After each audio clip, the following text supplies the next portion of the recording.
Stephenson. His speech title is Truth Be Told, it's I'm lying, I'm dying. Truth be told is I'm lying, I'm dying. I'm lying. Mr. Larry.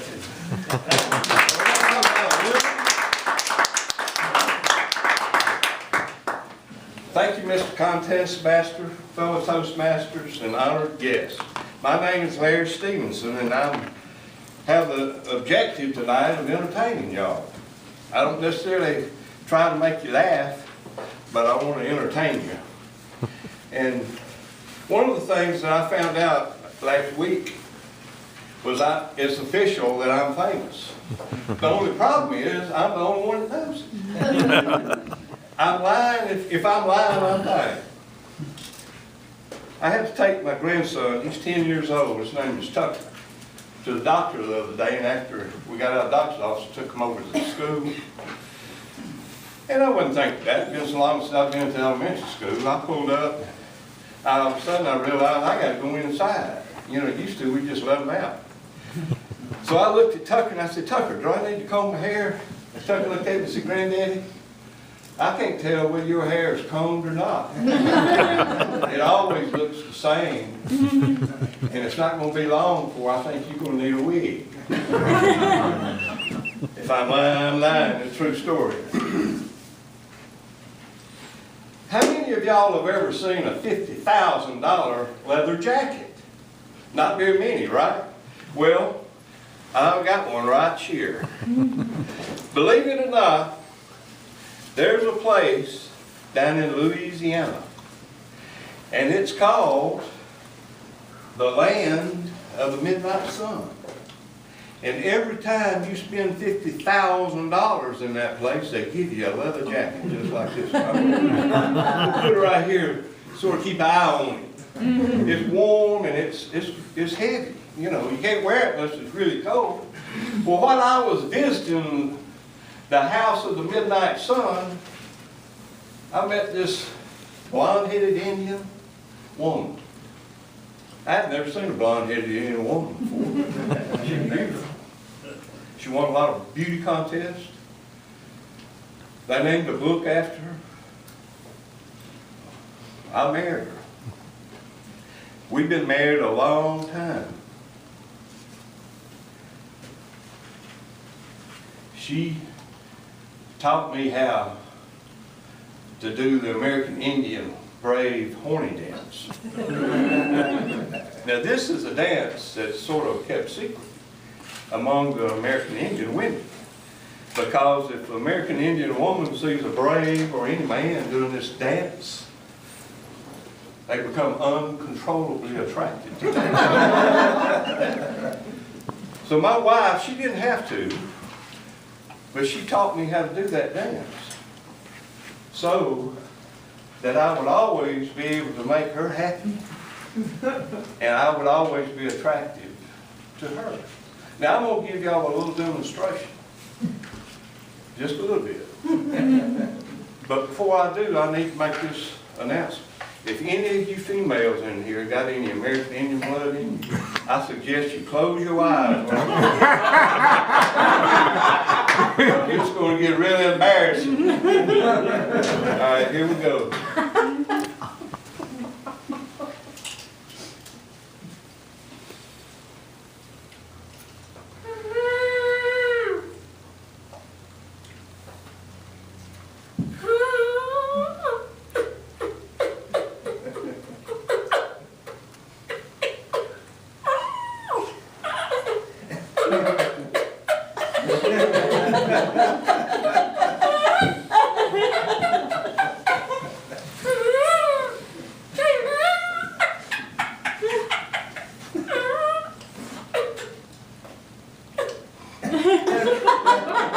Well, y'all see what I mean? That dance, it's really helped me out. Now, notwithstanding the foregoing, I put that in there for margin. We've been married for 48 years, and we made love for 20. And the reason for the discretion Description. What is that word I'm looking for? Michelle? Discrepancy. Anyway, what? Discrepancy. Yeah, me too. Discrepancy. It's one or more of the following things. Number one, my wife had a headache. Number two, the chicken got loose. Number three was out of Miracle Whip. And number four, the drum broke. Now, notwithstanding the foregoing, we have really had a happy life so far, and we're looking forward to a lot more, many more years. And one of the things my wife told me about her family was her great-great-granddaddy was named Charles Hicks, and that's, you can look this up. If I'm lying, I'm dying. He was a great chief. And she said, late one fall, he was getting really nervous. So he called a meeting, brought in all the tribes, all the folks, men, women, and children. He got up before them, he said, I got some good news and I got some bad news. Which one of y'all want me to tell you? First, way in the back, there's a brave back there, he's waving his hand, trying to get the permission from the chief, and the chief saw him and he said, okay. The young brave said, oh great and mighty chief, give us the bad news first. We're tough, we can take it. And all the crowd, yay, we tough, we tough, we tough. Everybody said, we tough. So the chief got up there and he said, well, the bad news is all we got to eat this winter is buffalo dung. And it got real quiet. Everybody in the audience, they got scared.